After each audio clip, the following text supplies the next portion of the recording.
Des. And I'm Cal. Together we are SheKan. And this is Spill the Prosecco.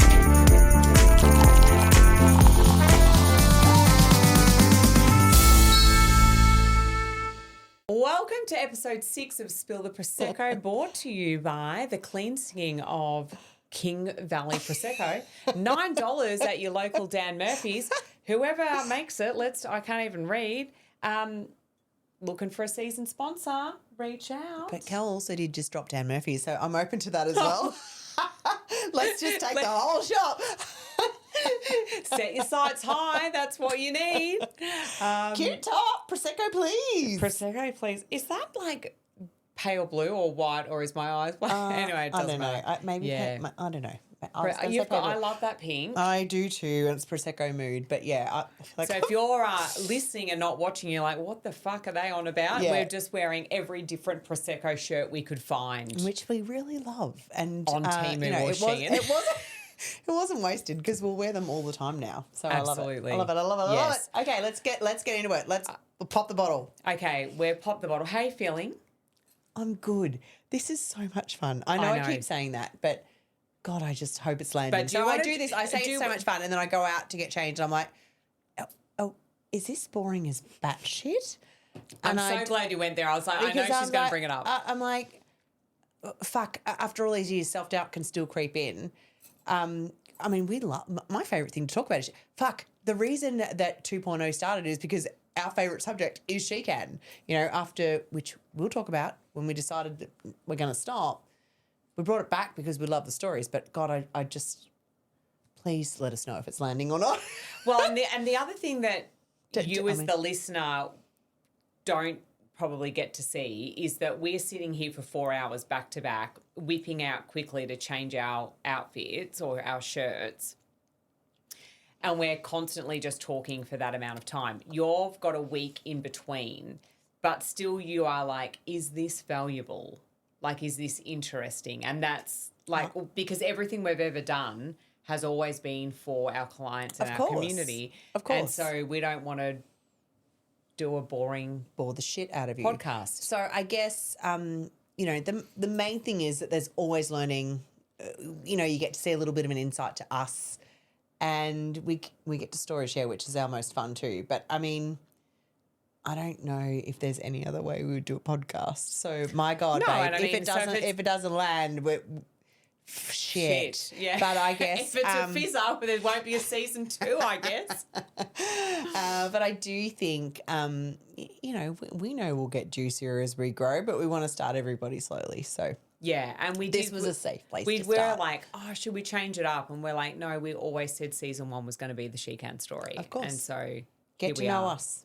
So episode 6, the main pour is actually about, I guess the extension of episode 5, where we spoke beautifully about the incredible team that we attracted and we found within our rooms and at our events, and the scale that we thought was going to be what SheKan needed. And so with the scale obviously came the beautiful team and trying to find where they were best suited to be as far as the events and our business model.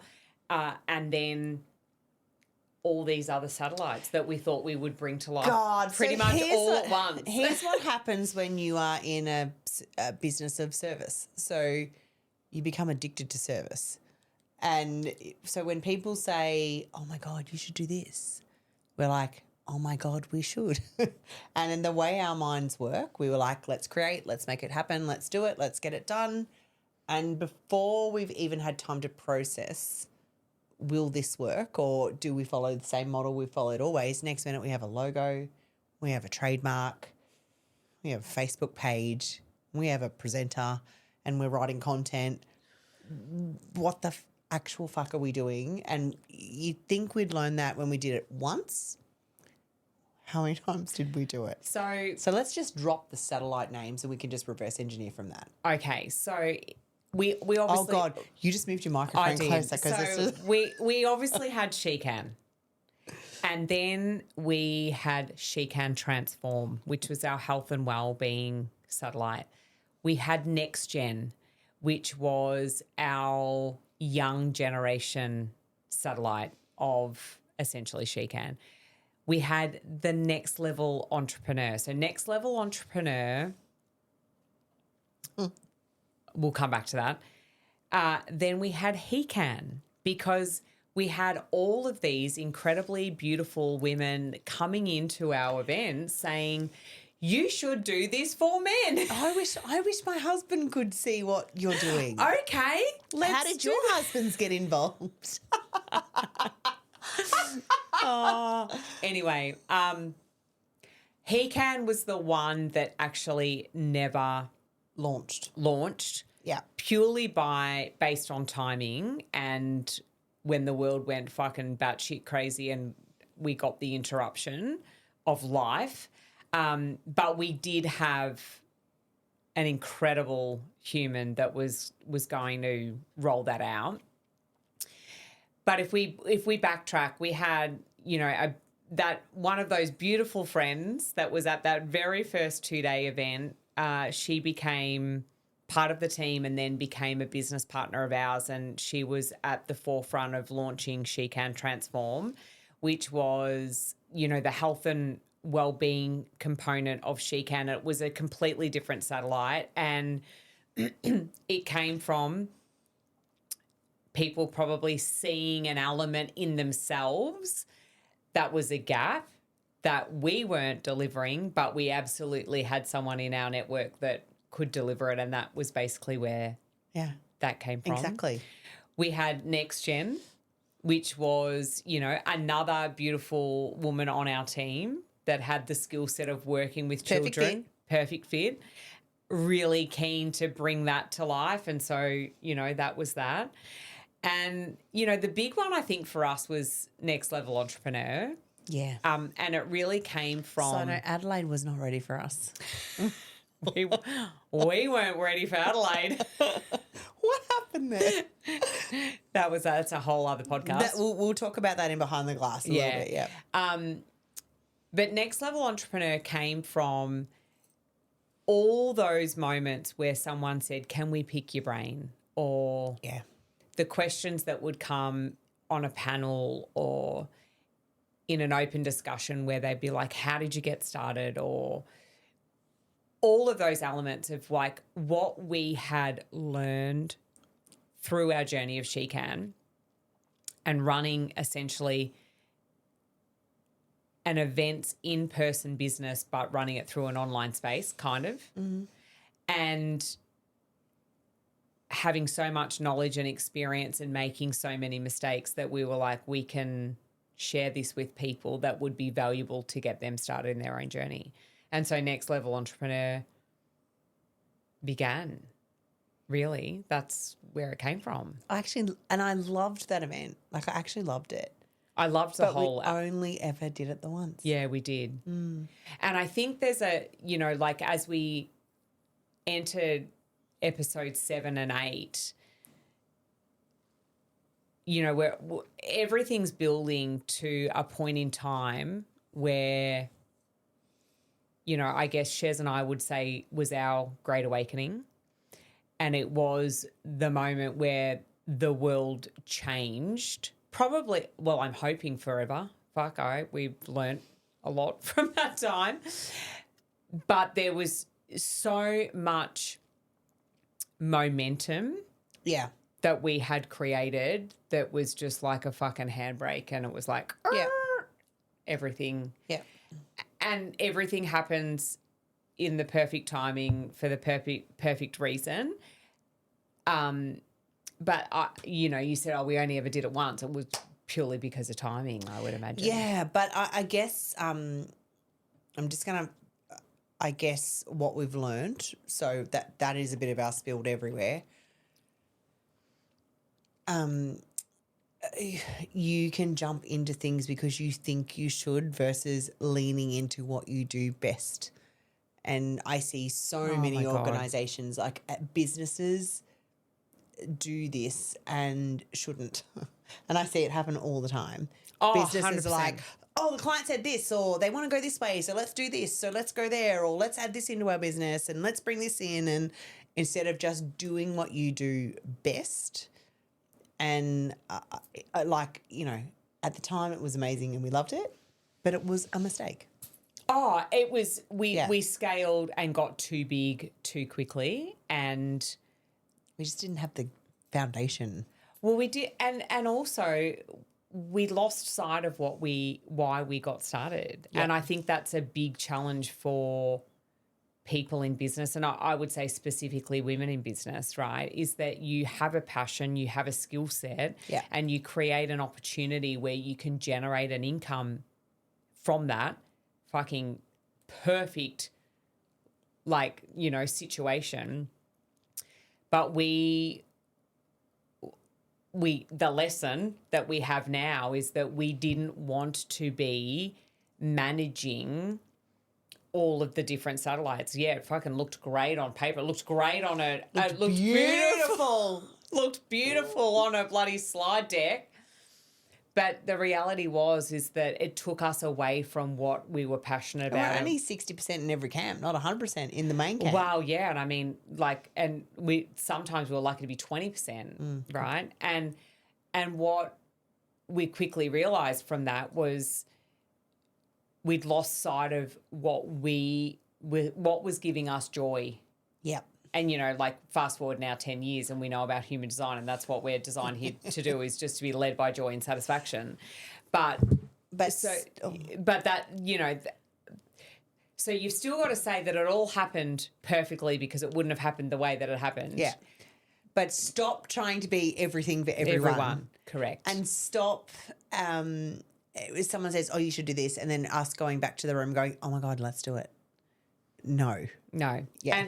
And I talk, you talk a lot about, we've talked a lot about shiny object syndrome, right? Oh my God, which I'm obsessed with. You know, when we used to do profiling around the colour code, we would talk about the yellows having shiny object syndrome, except I'm a full-blown red, but I would have high elements of yellow because I'd be mid-sentence and be like, fuck, your shoes are amazing, like, or they are the best earring, like, whatever it would be. So it's that shiny object syndrome, but it was literally what we were like in business. It was like, oh, you should do that. Okay, let's do that. Oh my, it's so true. And this is why profiling is so important. It blows my mind today to know that there are so many people that have never experienced profiling to understand why they do the things they do and why they show up the way they show up, which I guess is a whole other thing that we'll talk about. But also to have it delivered in a way that you can't use it as an excuse, which is the way that we do it. Absolutely. Yeah. Yeah. And you know what also blows my mind is that we've actually developed our own profiling after 10 years. I mean, like, that's a full circle moment. That's a whole nother podcast. Yeah.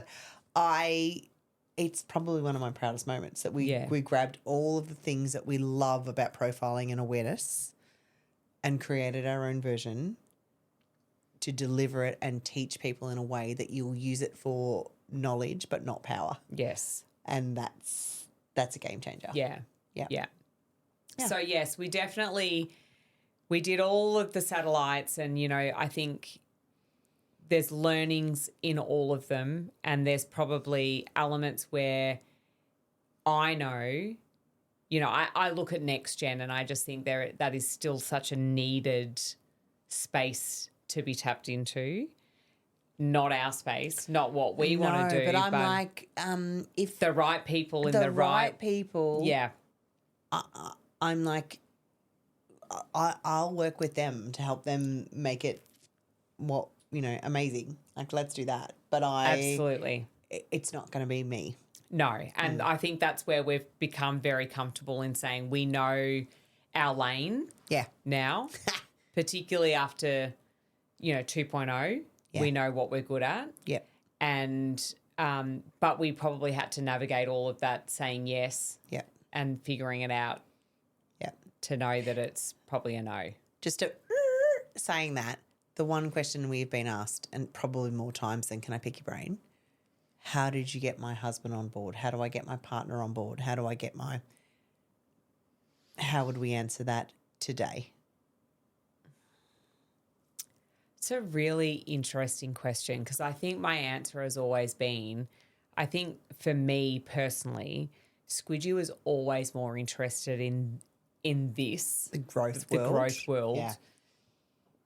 before I was. This is kind of magic because our answers are actually very different. They are. Yeah. And so he's always been open to it, and I think that without speaking for him, because I probably don't know his real answer, but he's just always been that person that it's like very business minded, always growth minded, Yeah. and I think he's had some really good mentors in his business life as well. And so there was probably when I found it, and I will hand on heart put my hand up and say I found it through Isogenics. Oh, like absolutely. Isogenics was a it was a network marketing company with a personal development course attached, and and some of our greatest friends are from that. connected world. with the best mentors through that. The best. Still use the products. 100% every day. However many years that is on, 13, 14 years, whatever it is. Wouldn't 14. have met you without it. Correct. And so I think for me, there was never an issue or concern or anything. And then when we did what we did, it was probably being open to doing what he wanted to do. Yeah, cool. Nice. Yeah.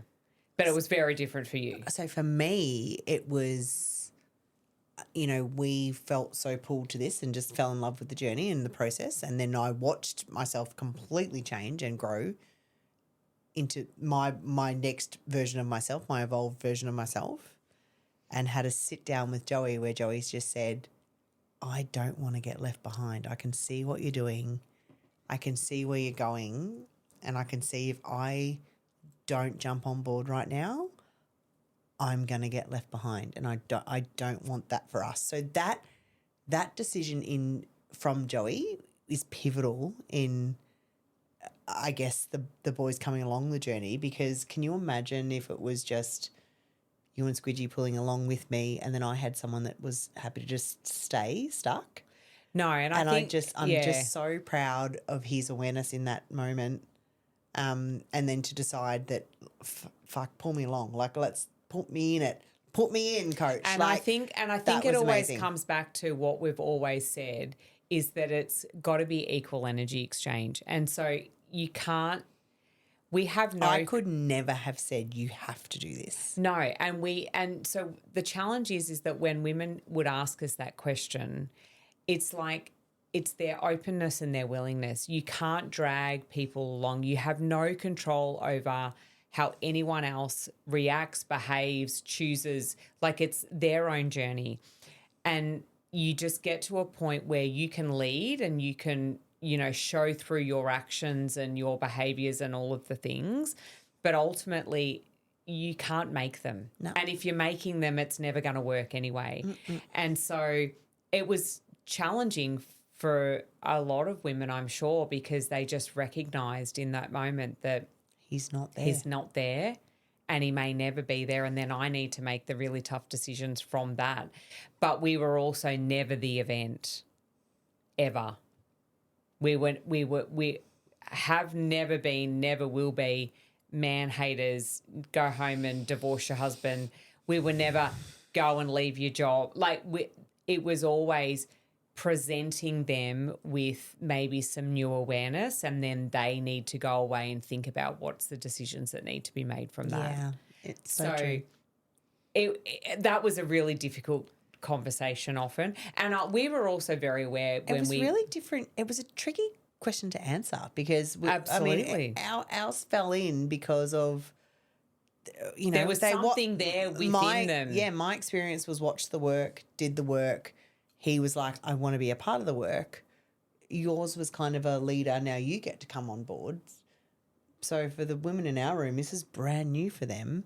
That's so right. It's like you've still got the work part to do to see if they want to be on board. And I think the difference too was when we were leading, they were still willing to come. Yeah. And I think from that whole masculine, feminine, male, female. Like, it's like, well, if I'm not in charge, then I don't want to be there. Like that, I think is also something that we didn't have to face. We were very lucky in that space. We were, like even attending, additional David Wood events through Isogenics and, all of those things. They were willing to come and put themselves in an uncomfortable situation. And they showed up. Yeah. I mean, Side we did the big ones and they didn't come, but we knew that was from a facilitation point of view and all of those other things. But they still remained true to themselves, though, in those events. Like, they would still do the openness and the willingness, and then they would do, our husband dumb shit still. So I remember vividly we had journals and we were writing in journals. Joe's going to kill me for this. So and drawn dick and balls or something, has dick he? And balls. The fact that I knew... Joey stole Squidgy's journal and drew a dick and balls on one of the pages, and then Squidgy had to go to a brand new partner and flip the page, and he had a dick and ball.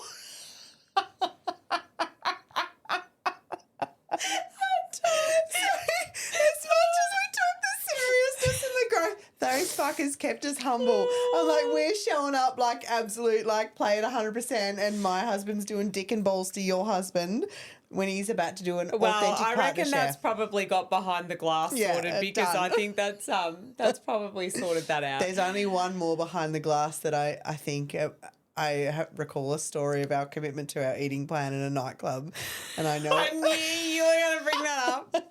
I don't know why, but this is the episode I feel like we get to share it. So this was a time where we had committed to a 16-week body transformation plan with our most favourite human in the health space, which was Lockie. And just shout out Lockie Horner. We love you. I actually was going back through the photos and we would be like, we definitely put you out there to get more sales. This is the person that we would say, you can come to any of our events. We love you. Yeah. And there was a lot of bean salad. There was a lot of... It's not a cabbage. There's a lot of cruciferous is what Lockie would call it. Cruciferous veggies. I'm dead. Anyway, we went to an event and we were committed. We were on this 16-week transformation. We would get up each morning, would make the fucking food and all the things. Eat the fucking omelette. And one of the nights we thought we'll go out and we'll have a couple of drinks. Yeah. And I think we had our cheat meal because that's what we were allowed. I don't know. Anyway, we were out definitely way later than we expected. We were probably... The vibe was high. The cheat meal had blown out to way more than a few drinks. And we were in some sort of bar, nightclub sort of situation. Yeah. And the boys were up the back. Like, they were sitting up the back, and Shez and I were up dancing. There was, like, lots of rugby kind of... Yeah. We're in Queensland. We're on the Gold Coast. Yeah. It's funny. I've, like, walked past that place. I live here now. And everyone all of a sudden is just like... oh, my God. The dance vibe was high until... Old silent but violent. Something come over the room like a dead animal truck just driven through the dance floor, and someone, like the person that picks up dead animals, drove through the room and to, like evacuate. It's like the dance floor?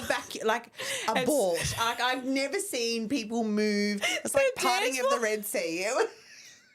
The dance floor got absolutely cleared. We got... It's like, you can turn the lights on and clear the floors now. Everyone's gone.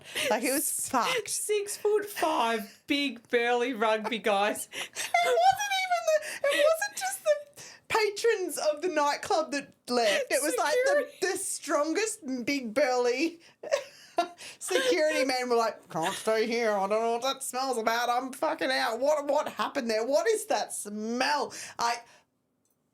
It's burnt into my nostrils.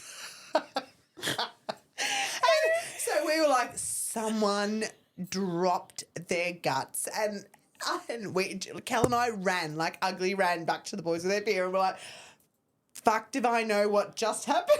Kel can't talk. I remember saying to Joey, I don't know what, but you cannot describe whatever just happened on the dance floor. Someone farted and I'm dead. I'm actually dead.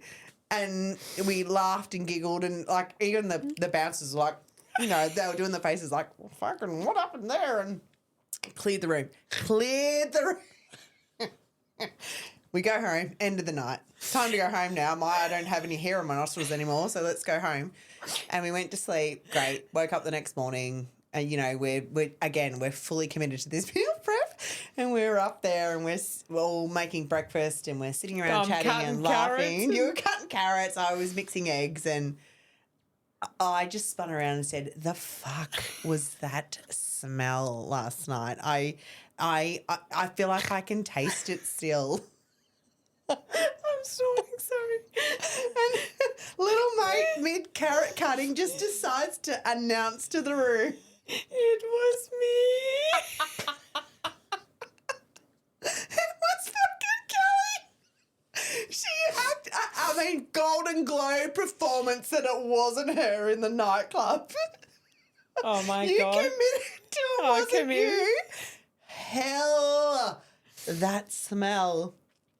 Good God, my love. It's called silent but violent. I'll kill a bitch. I mean, take on a security guard. She just dropped into the floor. Oh, I did. Anyway, okay. I'm taking a deep breath. Is that our uncooked? That is you were uncooked. We were uncooked. So all right. But again, guys, scale. What does scale look like to you? Assess and remember what you do best. Don't spin too many plates at once. Because it doesn't work. Doesn't work. And don't fart on dance floors. Yes. But cheers. Last sleep. Cheers. We'll see you episode 7. See you later. Bye.